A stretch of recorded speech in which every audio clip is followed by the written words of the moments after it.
do you think, fellas? Dude, We putting a house on this? I know, seriously. What is this for? This Just is 2 beefcake. steps to get out of the deck? You're gonna carry it in a second.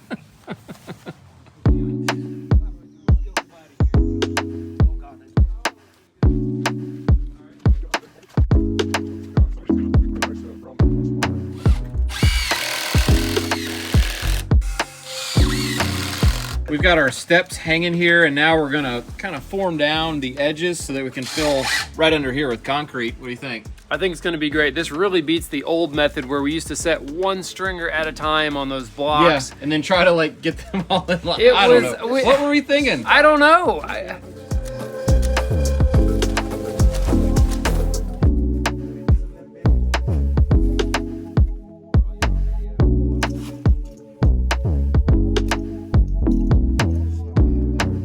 All right, you're gonna finish this to perfection with your grout float that you just happen to have in the truck. How convenient. Exactly. I love that. Right now we're popping this in just to measure it or mark it. And that's one negative part of us not cutting the track with this piece on it. And it's too flimsy to like hook a tape and like measure it. It's like impossible. So we're just putting it in place, putting a mark on it, and then we'll cut it. You want me to do it the real way with a real square, don't you? Yes. Yes, you do. Okay, there we go. And then, where's my buzzer? Oh, it's on the ground. Dang it. All right.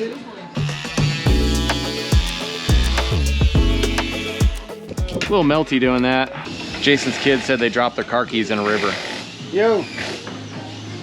What? Okay, good.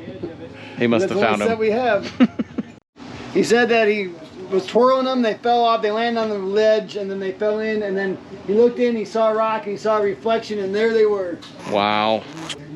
Yeah, I think I'm gonna go with that for starters right there.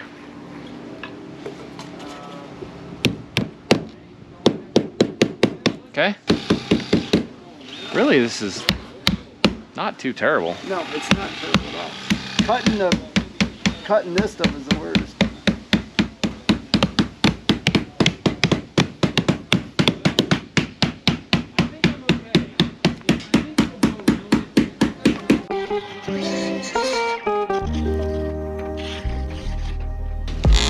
That's satisfying.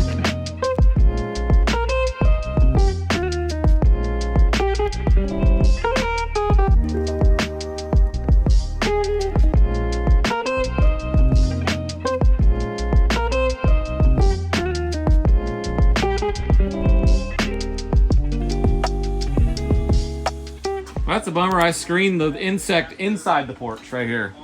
He can't get out now. Sorry, buddy. Screen works though. This last section should be the easiest because we're standing on a deck, but it is 3 separate sections. We got this one, this little tiny one, which is almost... Oh my gosh, we have to do that? Yes, it's separate. And this one as well. But we may have to leave the screen like intentionally super loose when we're tapping those on because there's just no material to stretch.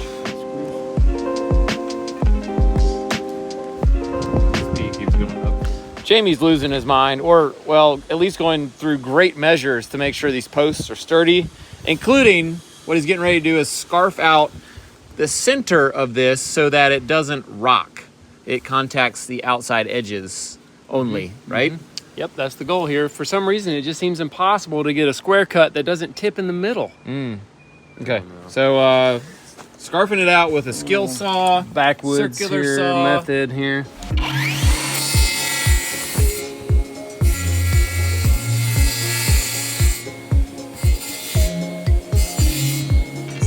Snarf. Hollow. See that? Better? Yeah, but it's still tippy. Still tippy. In and out though. I bet I'm a whole blade. I need to take a blade off the front.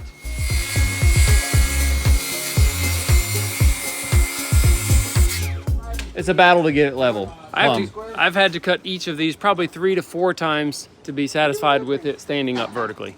Holy moly, is that worse than it was? Did you cut it off the wrong side? What? Maybe, one time. Well, maybe I did. Maybe I did cut it off the wrong side. I hope I did. There we go. Yeah. That's it. See, but it's tipping this way. Well, we'll check back in a couple hours. I know, how ridiculous. Installing these posts is not for the faint of heart.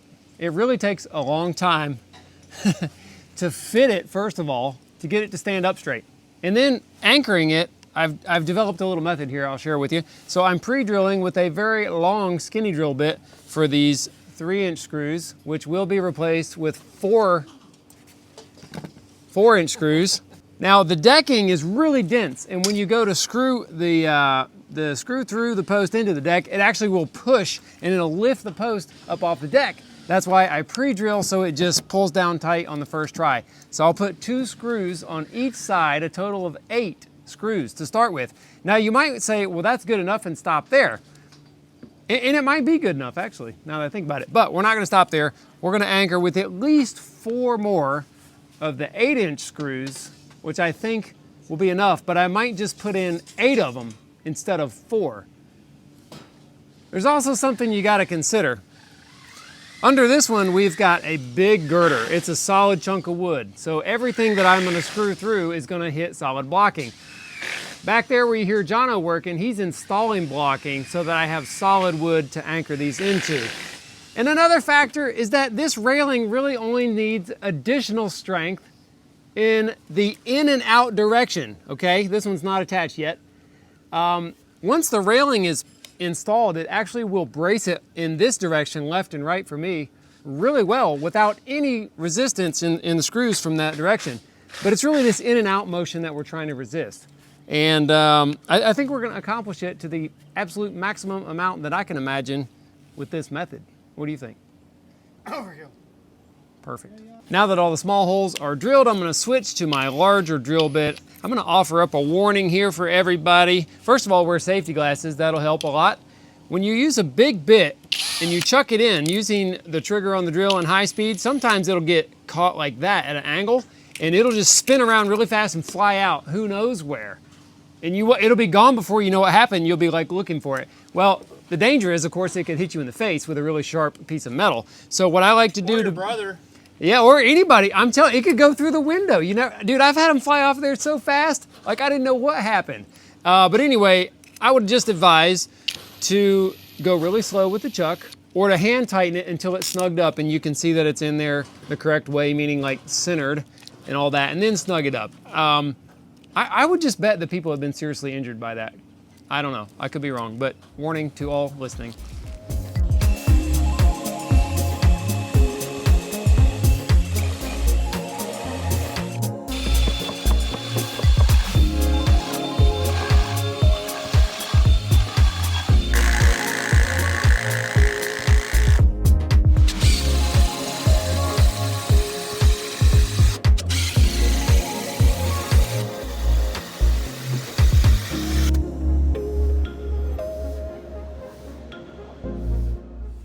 Jimmy, how about them doors? Every day. Why? Why do you like them open so much? Wide mirrors. I just like them open, you know? Okay. It means I like what I like. We are back on site this morning and we're gonna start by making some brackets for the front porch posts to bolt to the footings because we didn't have them. We thought we had them. We didn't. You ever done that? You thought you had something? So there's the man about the post okay. sleeves. So there they are. We're gonna make those into brackets. Don't breathe, Arlo. There's rust like floating through the air. Oh,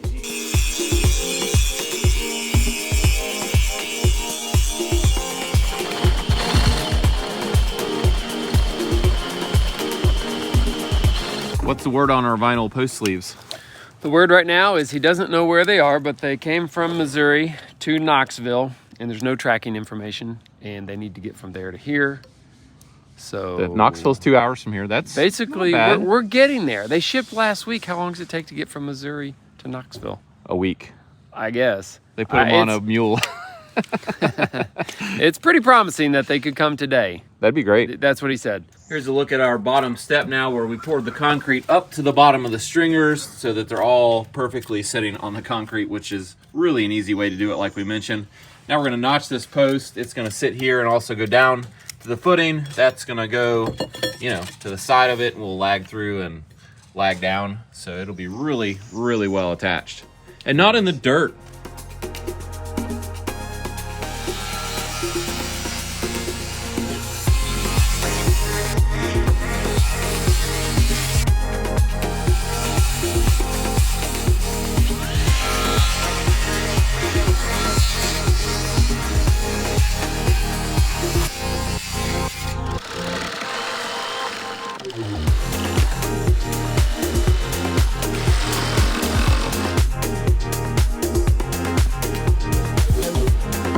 Looks a little tall.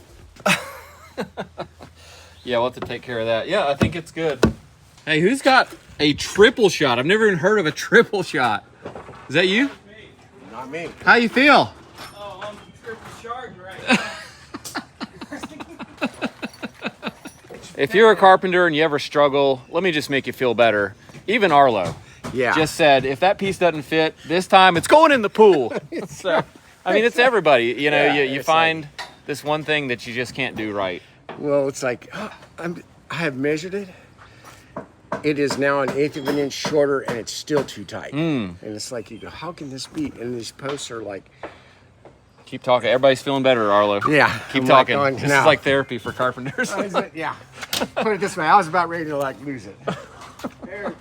Yeah. Yo, you sure you want me to put that thing in like that? Yeah, put some caulk in that, will you? No, it's It's good. definitely not Arlo material. It's good, isn't it? This looks like. Don't tell him. Just it's fine, Arlo. Whoa! Just put you it in. Use that big Makita saw, did you? This video is brought to you by HOUZZ PRO, which is an all-in-one business solution for builders, contractors, remodelers, and designers. And it has tons of cool features that can help you make running your business easier, faster, and more profitable. And one of the ways is by streamlining your estimates process. If you're estimating or bidding from a set of plans, the takeoffs feature can help you get your takeoffs up to 10 times faster to get going. Then you can convert your takeoffs to estimates in just a few clicks. You can also jumpstart your estimating by using their powerful templates. All you have to do is select your project type, and HOUZZ PRO will generate all the line items needed to build that project. And it's great that this includes local cost data that you can edit. Also, they have a database with local labor and material costs for you to use. And if you want to use your own cost, you can customize the template and then save it so you can use it over and over.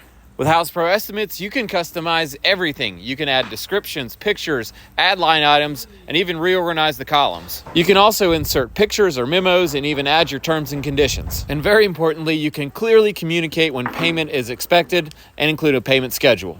When your estimate's ready to go, you can preview it to see how it'll look for your client or prospect. And with the click of a button, you can share your professional looking estimate with your company's logo straight to the client. And your clients will love the fact that they can view, pay for, and approve everything online. If you want to try HOUZZ PRO for yourself, there's a link down in our video description. It's free to try. Thanks again to HOUZZ PRO, and let's get back to work.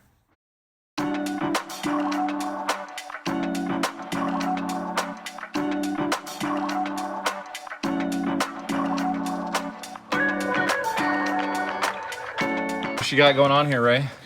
Well, this is too tight for a regular drill, so we got Jono's. What is this called? Like a 90 degree. 90 jig? Yeah. So that now we can at least get one started. Wow.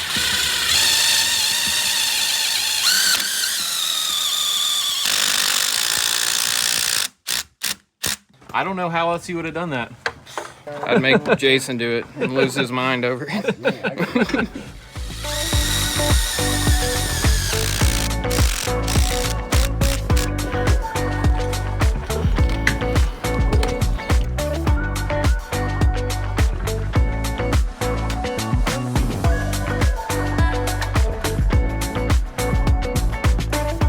Have you got any stain brushes with you?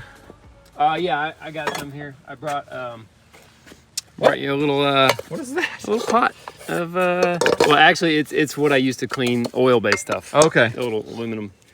That's a nice You camping could, pot, actually. it's That's what that 6. is. That's for camping. Is it really? Yeah. I didn't know I that. might have to take that this I weekend. thought it was for brushes.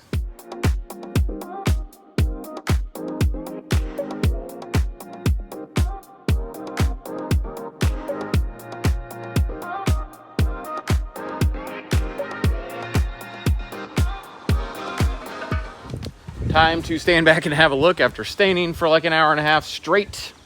And there you go, the finished product of the posts. And what's amazing is that looks like 10 times better, and it took an hour of staining. It looks brand new. That's a color called Chestnut, I think, from Sherwin-Williams. We've used it on a lot of houses. It's a nice, just brown. It's not too red, it's not too brown, not too dark. And it covers what I think is the toughest thing on these pressure-treated posts is they have all these checks and cracks and stuff. So if we were to paint these white, it would be a real hassle to make that look any good. But with this brown stain, just looks like wood. What do you think? I think it's perfect. It makes the wood look good like it should. Yeah, it's a nice color. I mean, it's not like calling out for attention. It's there. It's just there. Mm-hmm. You know, you don't really notice it. It's not like, hey, look at me. You know, it's not like, hey, I'm something weird. You know. Yeah. You missed one. Missed two. And that one. Here's our finished bracket. Man, this thing looks like $100, doesn't it? This is showroom ready right here. Look at the shine on that. I'm gonna cut and buff this thing. It's beautiful. So that's gonna go right there. You want to demonstrate? Yeah. To help support the post even more. It's pretty sturdy, actually, just the way it is. Yeah.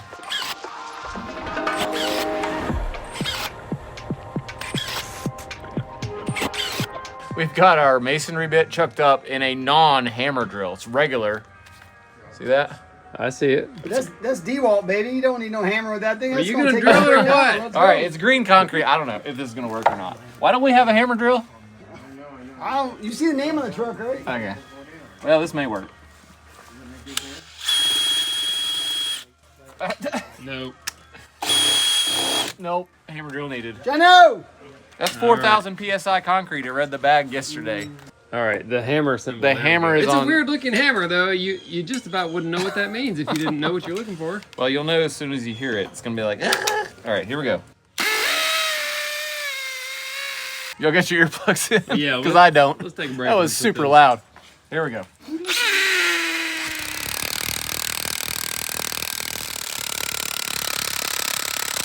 That would have absolutely killed. A drill like that would have been just on fire. An inch, Usher, your way. I don't want to make it too hard to get that ripper in. I guess it's fine as far as getting an angle. Oh, yeah, we got it. All right, I'm good. Inch. I'm good. Inch. Somebody hold it. Yep. Just tack the backs, though. Got our speed square spacers going on and our pry bar. Jason. Pull it tight.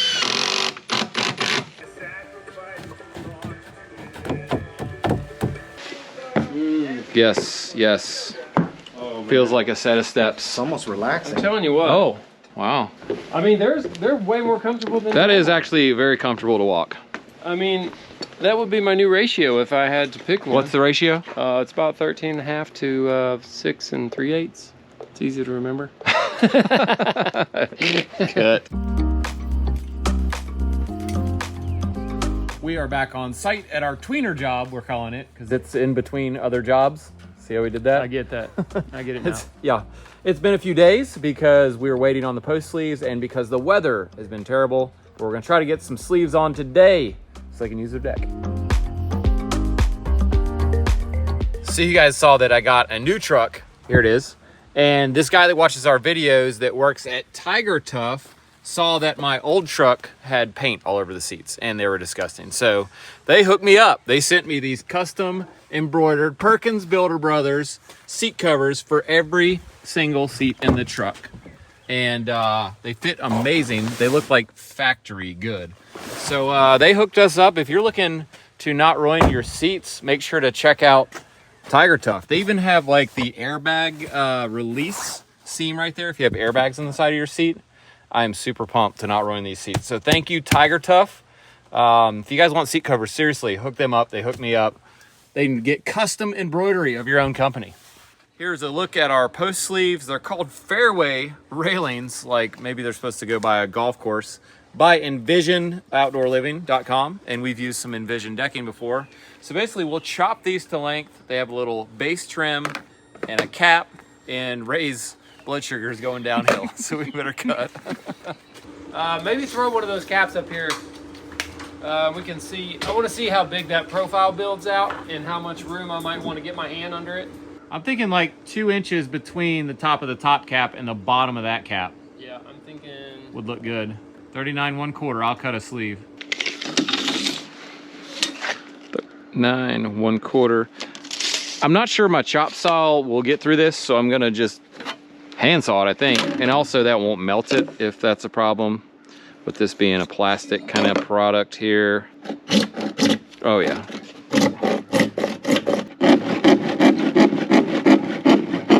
I'm learning already here. I had this set on top of the chop saw base, which is aluminum, I think.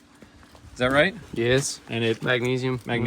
it scuffed it. And my eraser's just making Dang it it! dirtier. So we're gonna have to use this in a place where that's covered, which we do have a couple of those locations.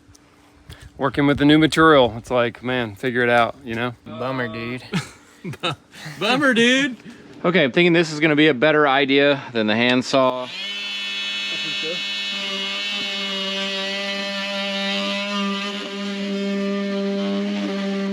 So I'm not running my circular saw on this because the base of it is also like magnesium, so it would do those same scuff lines, which is a problem.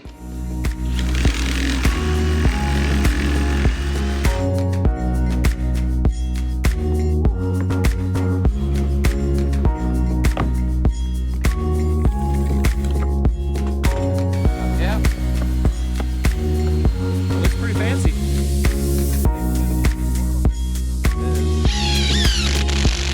Rail sections here, I need segments 49 inches long, but I can't just hook on the end here because I will end up with an asymmetrical gap at the end from the picket to the post, I think. Yeah, so 49 is, well, in this case, bad example, it's almost exactly a full space, but it could be like, say if it was 46, you'd have a picket right next to the post and then one like 3 inches from the post. So I'm finding the center point and then I'm measuring out half the distance, you know, so that the pickets are symmetrical on the posts like the ones we have already installed here. Ray's getting our pickets installed, putting the cut-ins into this so that we don't scratch our bottom cap as we install all those into there. And if we did everything right, it's right. And if we did anything wrong, Jamie's gonna find out when he gets back. I don't think he has much faith in us right now. No, I think we got it. I think we did it. Here, Ray. Ooh, what a fit. So it turns out these post sleeves are a really tight fit, so tight that it won't even go on this post without taking the corners off like Jamie's doing with his knife right now. It was literally, you can see where I got it to right here. It was chiseling the corners off the post. That's good though, that's what we want. Yeah, so for that reason, we're not having to shim behind where our brackets mount. We were worried that we'd have to like do some funny business where we'd stick shims in or like pin nail shims exactly at the locations where the handrails would mount so that it wouldn't just like warp the post covers in.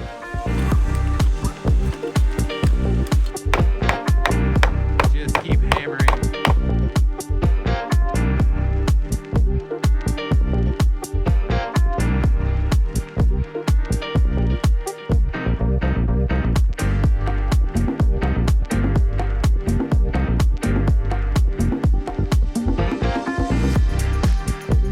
A safe place to walk up here again. So Jamie, you can have your boards back. These are my favorite two boards that have been in my shop forever. I've been missing them, and today I get to take them home. Pretty happy about that. Final step here is to get these caps on here more permanently, because right now, whoop, wind could blow them off. So I'm just gonna run a bead XL on each of these tabs and around the perimeter and stick it. And if it sits here for more than, I don't know, 30 minutes without a 100-mile-an-hour wind, it'll be stuck forever. So hope they don't want these off.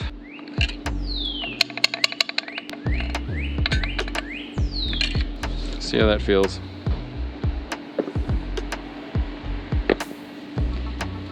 Oh yeah. Yup.